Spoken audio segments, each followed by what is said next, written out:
I bobbed my head slowly to the music that blasted through the radio as I took a dedicated puff of the cigarette I had in my left hand. She approached the car with a swagger that made my heart skip.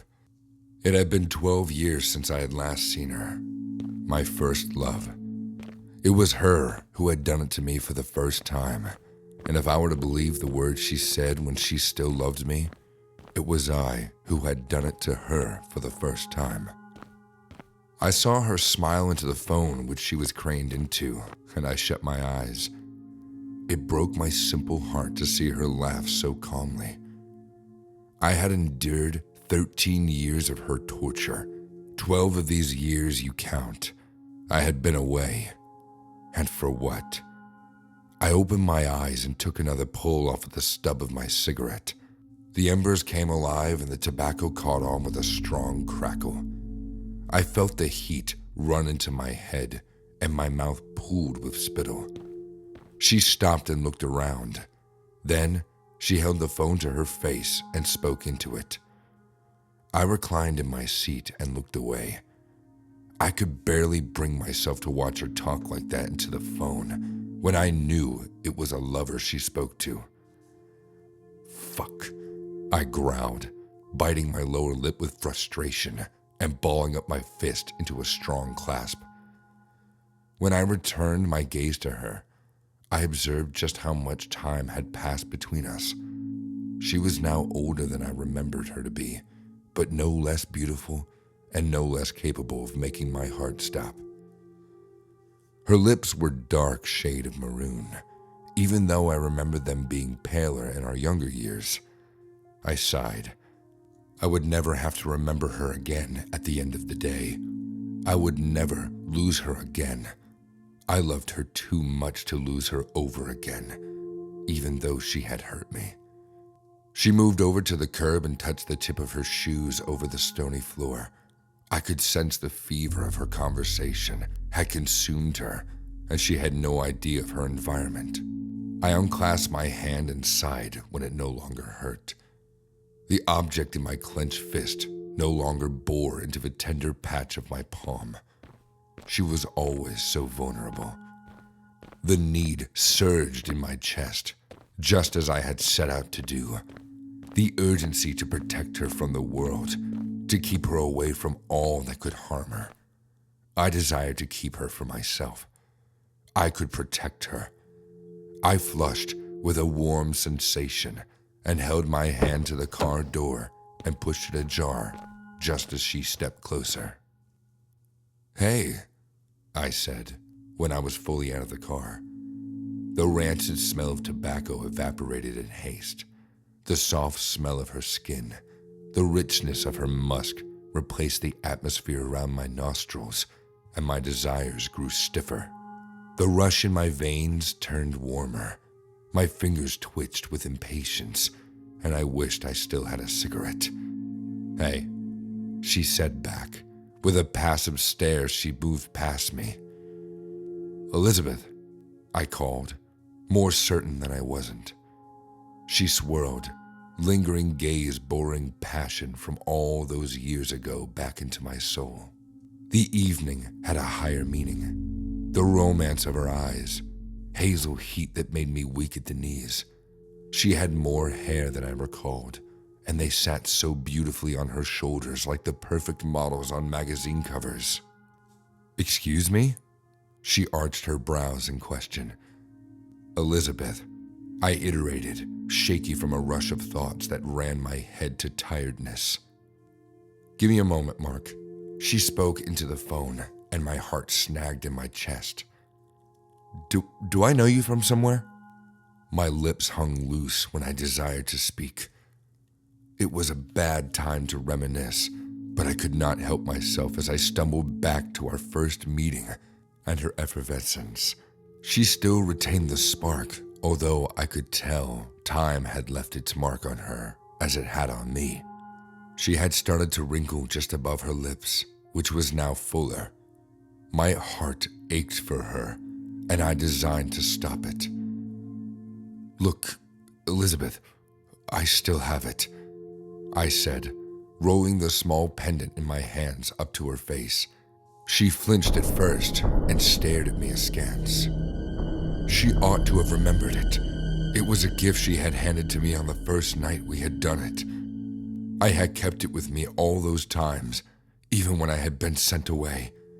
She did, and was immediately white with horror. I smiled.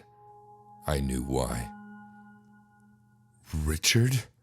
she said, and stumbled backwards away from me. "I have a restraining order against you. Stay away from me." I have stayed away for too long now, haven't I? My eyes darted across the street, and I noticed it was a short run before I caught up to her anyway. "You killed both my parents, and you got sent away for murder, Richard. You're the devil," she sobbed, and it broke my heart. "I want nothing to do with you." My ears whirled. The smile washed off my face at the words that struck me so stiffly and made me sick instantly. I had killed her parents because they got in our way. Now, she was doing the same. I could not stand it. "Don't hurt me, Elizabeth. I've carried your cross for 12 years. I got off for good behavior because I want to spend the rest of my life with you," I said as I moved closer. "I don't, Richard. You're evil, and you should rot in hell," she said. I had had enough. She bolted, but I was quicker. But she fell over the hard tar floor with her face first. I rushed over and climbed astride her back, blind with rage as I was all those 13 years ago when I had first arrested her for her sake. I held her head and smashed her face against the floor with all of the strength I had in my arms. Her nose broke first with a riveting crackle, and the thick stream of her blood dribbling from her mouth to the floor filled me with a head rush. I insisted on my action, smashing her face into the ground until there was no strength left in her to resist me. The warmth of her body and the pulsations of blood through her veins intimidated me of her state, and I turned her over. "No one is going to love you like me," I cried when I saw her crushed face.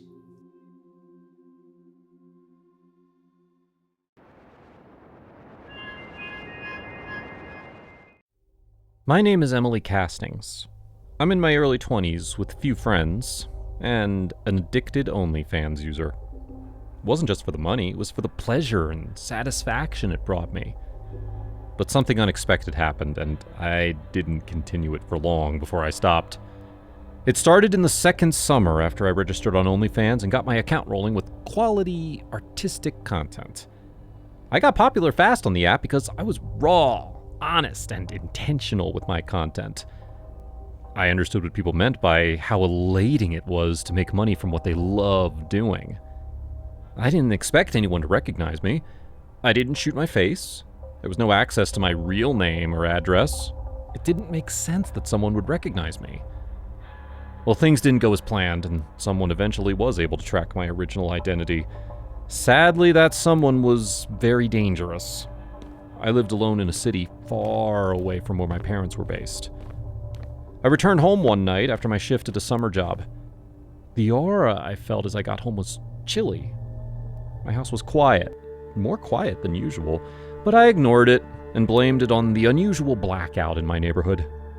I entered the house, turned on a flashlight, and checked around to see if anything was amiss. Nothing was. I went into my room and shook off every strange feeling. I got undressed, took a shower, and tucked myself into bed. Now, originally I planned to record a video for my account that night, but with the blackout it wasn't feasible, so I slept. I woke up around 3 a.m. A strange sound filled my ears, jolting me from La La Land to reality. I couldn't be sure if it was a machine or something, but it was from outside my window. The blackout wasn't fixed yet, and fear gripped me in the darkness. I searched for my phone, but it was to no avail. I couldn't find it anywhere near me. The sound continued for a long time, but I couldn't tell how long. I didn't have access to a flashlight or even my phone. I only clung to my blanket and pillows until the sound stopped and I fell asleep again. When I woke up the next morning, the phone was by my head, and underneath it was a note. "You look pretty innocent sleeping like a baby than when you play with yourself behind the camera," the note read. A lipstick kiss stained the paper at the end of the message, and I flung both my phone and the paper away. It was broad daylight, and I couldn't stand up from the bed. I recognized the lipstick as the shade I used for my videos on OnlyFans. I didn't know what to do, who to report to, or what to even report. I was confused in bed, and after a while I screamed.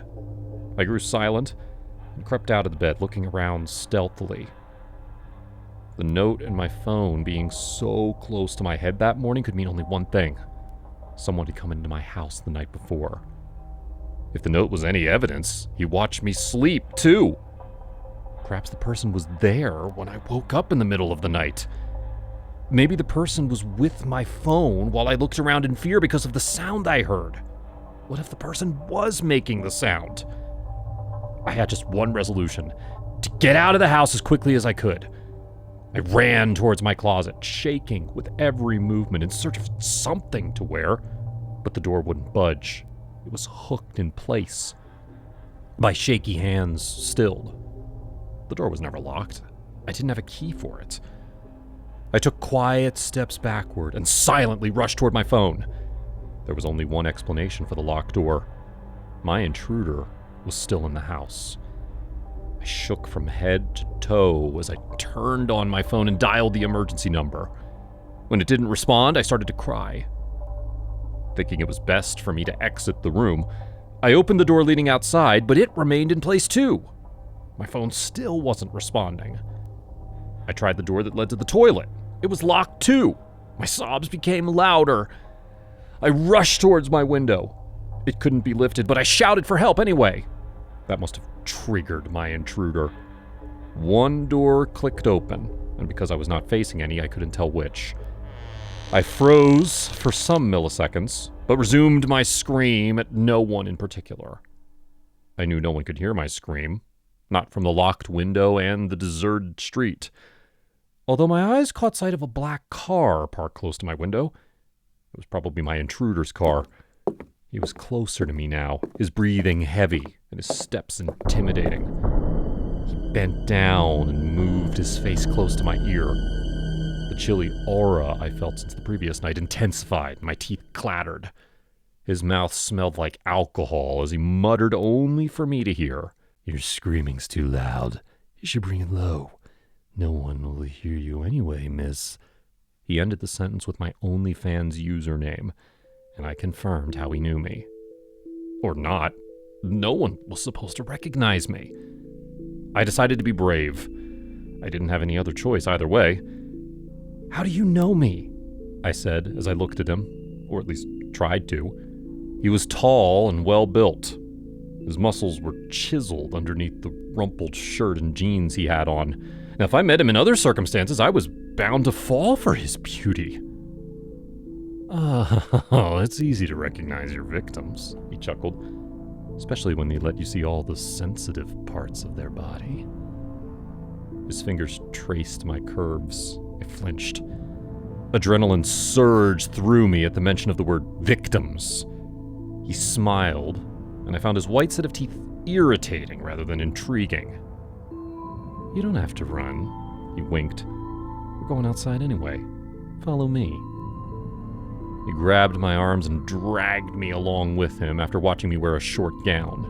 I couldn't struggle even if I wanted to. I cooperated, and we were by his car in a few minutes looking like every average couple. His car smelled metallic, like blood. The seat of the car was wet and irritating. I didn't know what would happen to me. But then I saw a police patrol car. Before he could react, I kicked him in the nuts, opened the car door, and rolled out. Although injured, I ran fast towards the police car. They must have noticed the awkwardness in the situation because they sped towards our direction. It was too late for my intruder to run. He was cornered and caught. The bizarre situation was when 3 human heads were found in his trunk. If I wasn't so lucky, I could have been the 4th. He was jailed. I thanked my stars and changed my ways. Now I give myself pleasure. Only for my pleasure.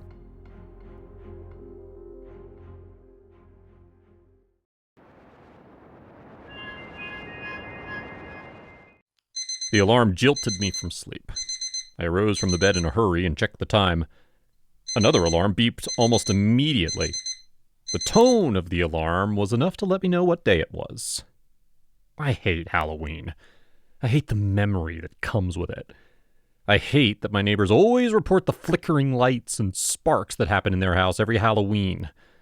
Maybe because it once happened to me, too. People say Halloween is a time when bad or evil spirits are ushered out of the world into their realms. But it seemed evil decided to visit me the last time things were good. It was a tricky visit on Halloween 2 years ago. It started with rain. The rain wasn't exactly regular, but the forecast predicted showers, so it didn't come as a surprise. I didn't always hate Halloween. I was a very big fan of the parties, trick-or-treat games, pumpkin decorations, and the masks that came with them. When my parents permitted me to be a part of the school's organized Halloween masked party, of course I was elated. That evening, just before it was time for the party, I decided to catch my favorite show. And that's when the rain started. And my dad was in the bathroom getting ready for an outing he had with my mom. I had no idea where they were going, and I didn't think it was my business either. My mom was loading the washing machine or, well, doing some housework that was of no concern to me. I was glued to the television, too focused to realize that the rain had gone from light showers to a heavy thunderstorm. I didn't notice until the light in the sitting room flickered. It was weird. My body shuddered with the continuous flickering of the light. The frequency rhymed with the thunder. The ground trembled. My heart sank at the possibility that the rain would disturb my party and outing. It didn't make sense that heavy rain was falling. The light flickers intensified. The television also flashed on and off. I hugged myself tightly in my seat, resisting the urge to call my parents. I was 16, too old for that. Just like every other person would be, I was scared. Outside, the house trembled and every corner of the house shook.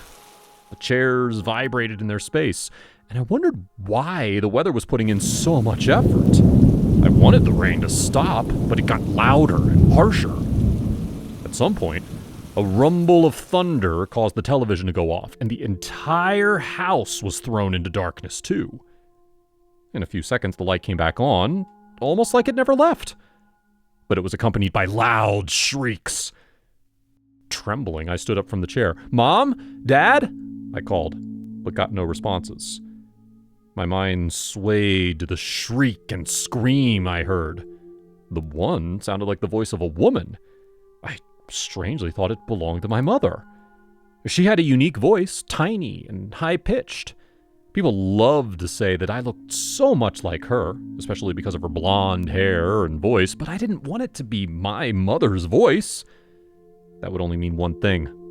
Something was wrong. The other voice sounded masculine, and I could swear that it was from the bathroom. I couldn't help but wonder if my mom and dad made the noise at the same time because of the blackout, but I realized it couldn't be. The noise didn't come from the blackout, it came after, and I didn't want it to be them. I traced my footsteps across the ground and found myself headed to the bathroom, the one my father used. I dragged each step, and the fear that was settled in my heart intensified. The rain still fell, and the thunder still shook the house at intervals. I didn't make it there first because at the corner of the kitchen, my mom lay at the base of the open freezer. She resembled bones covered with a thin layer of flesh. A scream erupted from my lungs, and I ran back to the sitting room. It couldn't be my mother. I took even slower steps back into the kitchen, still in denial. The closer I went, the clearer it became that the one in the kitchen was indeed my mother. I stopped myself from screaming and ran from my lifeless mother to the destination I had in mind in the first place. The bathroom was quiet and still. I started to cry. What was going on? My head could barely wrap around the fact that my mother was only bones and flesh. My fisted palms banged hard on the door of the toilet. Blood rushed in my brain as I anticipated the response of my father. "Dad!" I shouted many times. When I didn't get a response after what seemed like a long time, I tried to twist the doorknob, and it bent in my hands. I opened the door. My dad didn't always lock the door whenever he went to the toilet or bathroom. My mom had complained many times, but he never listened. My legs shook as I entered the bathroom. "Dad?" I called again, but stopped. It was a pool of blood. My dad was on the floor in a pool of red liquid, his shaving blade in his hands close to his neck. I saw a cut by his chin down to his neck. He was starting to resemble my mother. For the second time that evening, I screamed. My heart was no longer inside me. My brain was dispersed in many directions, trying to find meaning to the tragedy in my house. I found a phone and dialed the emergency number. I willed myself to stay sane. I went back to where my mother lay, unrecognizable. I would have shaken her back to life, but my legs were hooked to the ground, studying her bizarre physique. It couldn't have been a serial killer or an assassin. What could it be? I thought hard and remembered it was Halloween. Was the house haunted by vengeful ghosts? Or did the evil spirits stop by while the rain was heavy? The detectives that appeared sometime later found the answer. Electrical problems. My mom was shocked to death by the electricity when she tried to retrieve something from the freezer that was connected to the power supply. My dad's shaving blade was electrical. He was in the bathroom with water and a power supply colliding. Wasn't a good ending. That's one of the reasons I hate Halloween. I lost all of my family. The other reason is that no heavy rains have fallen since then. It wasn't supposed to fall that day either. It was physics fun when I tampered with the electricity wiring a day before to add special effects to Halloween. The police didn't know that. They didn't need to know that I still tampered with the wiring of the neighbors every Halloween too. Lucky them that there wasn't a heavy rainstorm.